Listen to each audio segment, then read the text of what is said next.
प्यारे बच्चों, मेरे यूट्यूब चैनल पर आपका एक बार फिर स्वागत है। आइए मैं आज आपको बताऊंगा नवोदय विद्यालय कक्षा 6 में प्रवेश हेतु भाषा परीक्षण के प्रश्नों को सरलता से कैसे हल करेंगे। तो आइए इसके बारे में आप लोगों को विस्तार से बताऊंगा, तो मेरे वीडियो पर बने रहिए और ध्यान से समझिए। इससे पहले आपसे रिक्वेस्ट है, यदि आप मेरे चैनल पर नए हैं तो प्लीज़ मेरे वीडियो को लाइक करिए, सब्सक्राइब करिए और शेयर करिए। बस आपसे इतना ही रिक्वेस्ट है। तो चलिए शुरू करते हैं। आइए मैं आपको बताता हूँ कक्षा 6 में प्रवेश हेतु नवोदय विद्यालय प्रवेश परीक्षा के भाषा परीक्षण से संबंधित प्रश्नों को हम कैसे हल करेंगे। तो आइए मैं आपको विस्तार से बता रहा हूँ। देखिए, इसमें कुछ निर्देश है। इस खंड में 4 अनुच्छेद हैं। प्रत्येक अनुच्छेद पर 5 प्रश्न हैं। प्रत्येक अनुच्छेद को सावधानी से पढ़ें और उसके नीचे दिए गए प्रश्नों के उत्तर दें। प्रत्येक प्रश्न के लिए 4 संभावित उत्तर दिए गए हैं, जिसकी क्रम संख्या A, B, C और D है।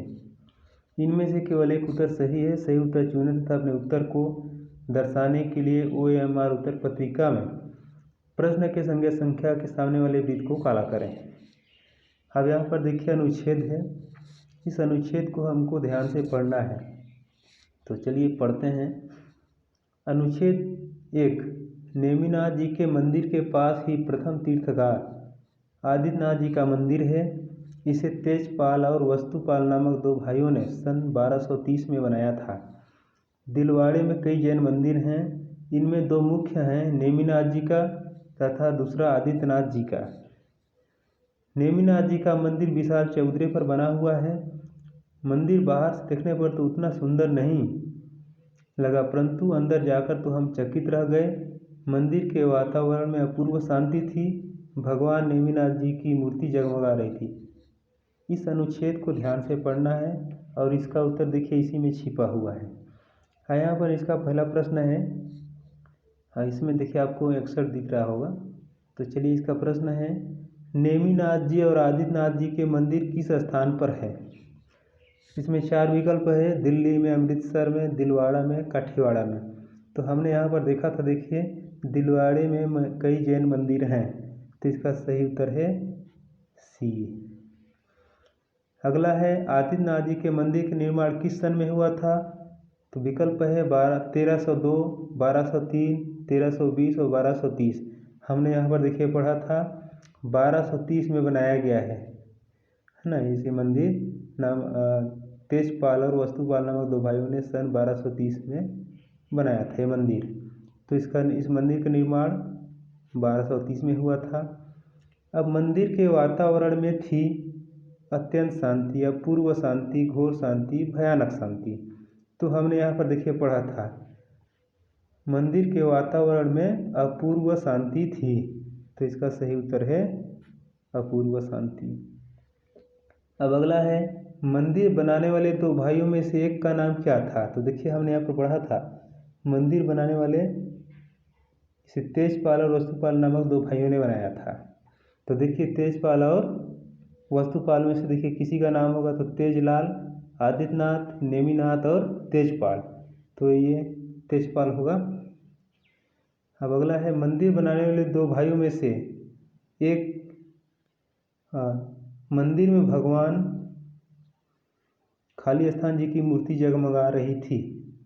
तो देखिए हनुमान जी, शिव जी, नेमिनाथ जी और दुर्गा जी। तो यहाँ पर देखिए भगवान नेमिनाथ जी की मूर्ति जगमगा रही थी। यहाँ एकदम सरल है, तो इसका सही उत्तर है सी वाला। अब देखिए अगला अनुच्छेद है। इस अनुच्छेद को ध्यान से पढ़ना है। एक विद्यार्थी को किसान तथा व्यापारी के समान होना चाहिए।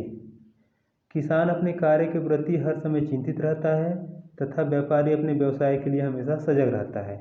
उसी प्रकार विद्यार्थी को भी अपने कार्य के प्रति हमेशा तत्पर होना चाहिए।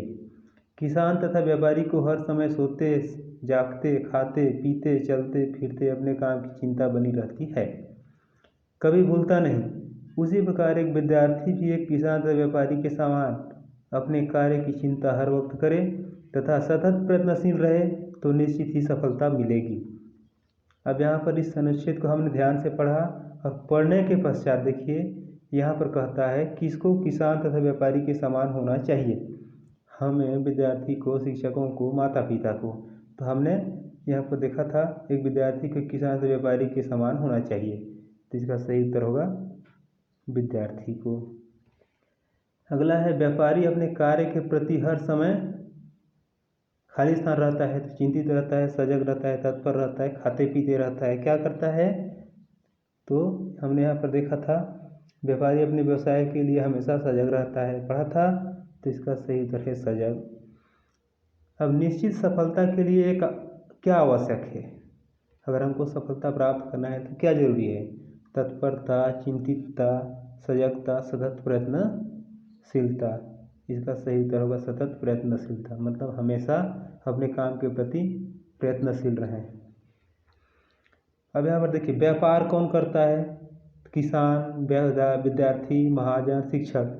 किसान तो व्यापार नहीं करता है, विद्यार्थी व्यापार नहीं करेगा, शिक्षक व्यापार नहीं करेगा, क्योंकि पढ़ाने का काम करेगा, विद्यार्थी पढ़ने का काम करेगा, किसान अपना किसानी काम करेगा, लेकिन महाजन व्यापार का काम करता है। तो इसका सही उत्तर है सी। अब अगला है विद्यार्थी को अपने कार्य के प्रति हमेशा खाली स्थान होना चाहिए। यहाँ पर डबल प्रिंट हो गया है, तो चलिए किसके प्रति? चिंतित, सजग, तत्पर और खाते पीते। इसका सही उत्तर है हमेशा तत्पर होना चाहिए विद्यार्थी को। अब अगला सवाल है, देखिए अनुच्छेद 3। यहाँ पर देखिए पर्यावरण को शुद्ध बनाने में वृक्ष महत्वपूर्ण भूमिका अदा करते हैं। वृक्षों को हरा सोना भी कहा जाता है। वृक्षों से और भी अनेक लाभ हैं। इनकी जड़ों द्वारा वर्षा का जल जमीन के अंदर तक पहुँचता है, जिससे भूमि में खेती के लिए जरूरी नमी बनी रहती है। कुओं में पानी का स्तर भी ठीक रहता है। वृक्षों की जड़ें भूमि के अंदर मिट्टी में फैलकर इसके कणों को जकड़े रखती है, जिससे भूमि का कटाव नहीं हो पाता, तथा साथ ही वृक्षों के पत्ते बरसात में सीधे पड़ने वाली बूंदों के वेग को रोककर मिट्टी की उपजाऊ सतह को कटने से बचाते हैं। इसके अतिरिक्त वृक्ष पक्षियों एवं जानवरों के शरण स्थल हैं। इस अनुच्छेद को हमको ध्यान से पढ़ना है। पढ़ने के पश्चात यहाँ पर देखिए हरा सोना किसे कहा जाता है? तो हमने यहाँ पर देखिए पढ़ा था वृक्षों को हरा सोना कहा जाता है, तो इसका सही उत्तर होगा वृक्षों को। अब अगला देखिए वृक्षों की जड़ों का महत्वपूर्ण काम है। वृक्ष जानते हैं उसका जड़ का प्रमुख काम क्या है? जड़ी बूटी के रूप में काम आना, पेड़ों को आधार देना, वर्षा का जल जमीन के अंदर पहुंचाना, ईंधन के रूप में काम आना। वैसे तो ये सभी इसके काम हैं, लेकिन ज़्यादा जरूरी है वर्षा का जल जमीन के अंदर पहुंचाना। यहाँ पर हमने पढ़ा था इसमें जड़ें भूमि के अंदर मिट्टी फैलकर इस कणों को जकड़ रहती है और इससे भूमि के की जड़ों द्वारा वर्षा का जल जमीन के अंदर तक पहुँचता है। यहाँ पर हमने पढ़ा था, तो यहाँ पर वर्षा का जल जमीन के अंदर पहुँचाना। मिट्टी का कटाव रुकता है वृक्षों की जड़ों द्वारा। वृक्षों के द्वारा वर्षा के जल को रोककर कुओं में पानी के स्तर को ठीक रखने में। तो मिट्टी का कटाव रुकता है वृक्षों की जड़ों द्वारा। यहाँ पर हमने पढ़ा था वृक्षों की जड़ें भूमि के अंदर जकड़ रखती है और भूमि का कटाव नहीं हो पाता। अगला है वृक्षों की पत्तियाँ बरसात में सीधे पड़ने वाली बूंदों के वेग को रोककर क्या करती है? देखिए भूमि कटाव को रोकती है, मिट्टी को उपजाऊ बनाती है, पक्षियों को सहारा देती है, जानवरों को सहारा देती है। इसका सही उत्तर होगा भूमि कटाव को रोकती है। वृक्षारोपण किसे कहते हैं? देखिए वृक्षारोपण मतलब पौधों को लगाना। तो नए वृक्षों को रोपने को, वृक्षों को काटने को, पर्यावरण को शुद्ध करने को उपयोग में से कोई नहीं। इसका सही उत्तर है नए वृक्षों को रोपने को वृक्षारोपण कहते हैं। अब देखिए अगला अनुच्छेद है प्रातःकाल जिसका तुम सबसे अधिक प्रतीक्षा करते हो वह मैं ही हूँ। कौन हूँ? मेरा क्या क्या रूप है? मुझे क्या क्या नामों से पुकारा जाता है? जानिए मेरे बारे में। मैं समाचार पत्र कहलाता हूँ। उर्दू में लोग मुझे अखबार कहते हैं, अंग्रेजी में मेरा नाम न्यूज़पेपर है। मेरे रूप अनेक हैं, दैनिक, साप्ताहिक, मासिक, त्रैमासिक आदि। अधिकतर मेरे दैनिक रूपों पर लोगों का ध्यान बहुत केंद्रित रहता है, हिंदी में हिंदुस्तान, नवभारत टाइम्स, जनसत्ता, पंजाब केसरी, दैनिक जागरण आदि मेरे दैनिक रूप हैं। आप लोगों के हाथ में आने के पूर्व मुझे अनेक प्रतिक्रियाओं से गुजरना पड़ता है। मैं सभी प्रांतों और देशों को मिलाता हूँ, इसलिए मैं कूपमंडलों के दृष्टिकोण को विस्तृत कर देता हूँ। उर्दू में समाचार पत्र कहलाता है, न्यूज़पेपर, पत्रिका, अखबार ये सभी तो हमने देखा था।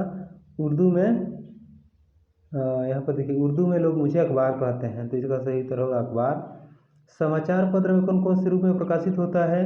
दैनिक, साप्ताहिक, मासिक ये सभी। तो देखिए यहाँ पर देखिए दैनिक, साप्ताहिक, मासिक, त्रैमासिक आदि।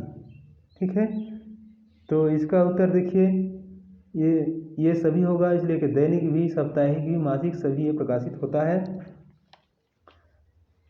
अखबार के किस रूप पर लोगों का ध्यान अधिक केंद्रित रहता है? जैसे दैनिक हो गया, साप्ताहिक हो गया, मासिक और त्रैमासिक, किस पर ज़्यादा? यानी जो दैनिक, जो पेपर डेली आता है, रोज आता है, उस पर ज़्यादा लोगों का फोकस रहता है। समाचार पत्र विस्तृत कर देता है क्षेत्रफल को, नगर को, वायुमंडल को, दृष्टिकोण को। इसका सही उत्तर होगा डी, दृष्टिकोण को। अगला है, आप लोगों के हाथ में आने के पूर्व मुझे अनेक प्रक्रियाओं से गुजरना पड़ता है, किसने कहा? यहाँ पर देखिए हमने पढ़ा था, आप लोगों के हाथ में आने के पूर्व मुझे अनेक प्रक्रियाओं से गुजरना पड़ता है, मैं सभी प्रांतों और देशों को मिलाता हूँ। तो इस पर किसने कहा था अपने बारे में? मेरा नाम न्यूज़पेपर है, मतलब पेपर ने कहा था। किसने कहा था? हमारे जो समाचार पत्र है उसने कहा था। लीजिए बच्चों, मैं आपको अभी इन प्रश्नों का सरलता से जवाब दिया, पढ़ा और इनके अंदर जो भी लिखा है उस सबको विस्तार से बताया। तो इस तरह से आप पढ़ेंगे और इसके प्रश्नों का मनन करेंगे और अपने प्रश्नों को हल करेंगे, तो मुझे लगता है कि आप अपने लक्ष्य पर ज़रूर पहुंच जाएंगे।